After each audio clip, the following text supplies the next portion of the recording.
นี่คือบริเวณถ้ำเจ้าหัวพี่น้องตัวนึงอยู่หลังถ้ำได้บัดนี้ได้ลงมาในถ้ำได้นี่คือเป็นภาพบริเวณถ้ำเจ้าหัวบ้านนาอ่างแล้วนี่ก็เป็นปีหม่งครูจะซาเพิ่นมารับมานอนบริเวณนี้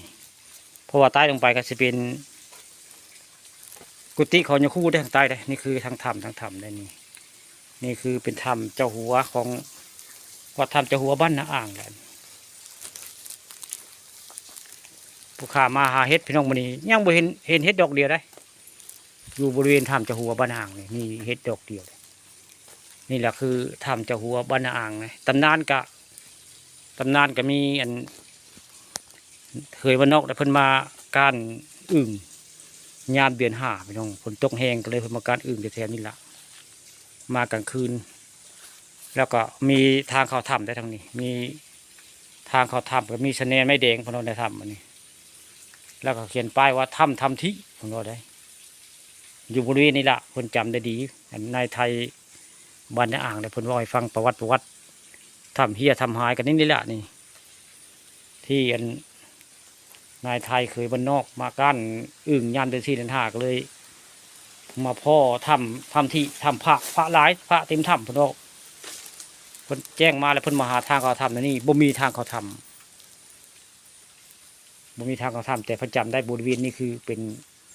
ทางเข้าถ้ำของถ้ำที่บ้านนาอ่างก็คือมงนี่ละเพิ่นว่าให้ฟังประวัติของนายไทยเคยบ้านนอกบ้านนาอ่างได้มาเว้าประวัติของถ้ำที่อันนี้ผู้ค้านี่มื้อนี้มาเฮ็ดพี่น้องเลยมาแวะเอาภาพบรรยากาศในถ้ำที่มาผู้เดียวมื้อนี้บ่มีหมู่ได้มาผู้เดียวมาหาเฮ็ดก็เลยมาเอาภาพบรรยากาศในถ้ำเจ้าหัวมาให้เบิ่งมาชมนี่คือถ้ำเจ้าหัวไทยบ้านนาอ่างแล้วนี่มีประวัติแล้วก็มีตำนานก็คือมีคนมากั้นอึ่งแล้วก็มาพ่อทำอันนี้มีเสน่ห์ใหม่ๆผมว่าบ้านนาอ่างไว้ฟังได้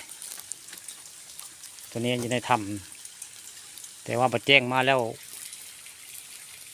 บ่มีทางเข้าถ้ำเหลือแต่ตำนานนายไทยมาพ่อทำที่นี่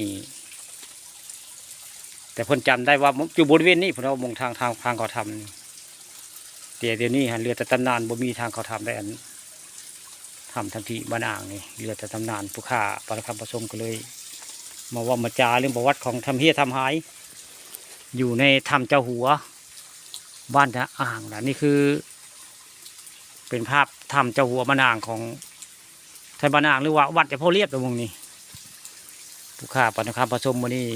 มาหาเห็ดได้เห็ดดอกเดียวพี่น้องเห็นข้าวว่าเห็ดงอกเลยมาหาได้หมดนี่แต่ว่าได้เห็ดดอกเดียวได้พระเจ้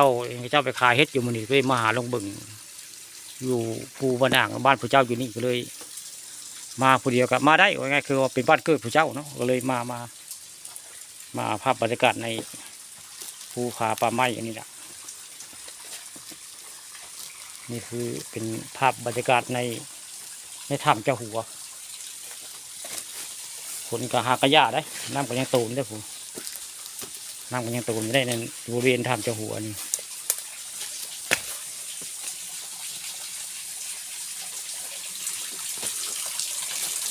น้ำยังตูนมาแต่พอได้สั่งทางทึ่งไม่ได้นี่เป็นภาพทางใต้ถ้ำเลยนี่แหละคือถ้ำเจ้าหัวบ้านอ่าง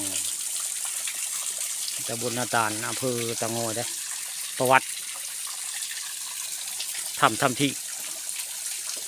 มาคืนเห็นพี่น้องแกว่าแจ้งมาแล้วบ่มีทางเข้าถ้ำเหลือแต่ตำนานถ้ำเฮียถ้ำหายของนายไทยมาการอึ่งมาพ่อทางเข้าถ้ำก็เลยแจ้งมาแล้วมาหาบ่มีทางเข้าถ้ำ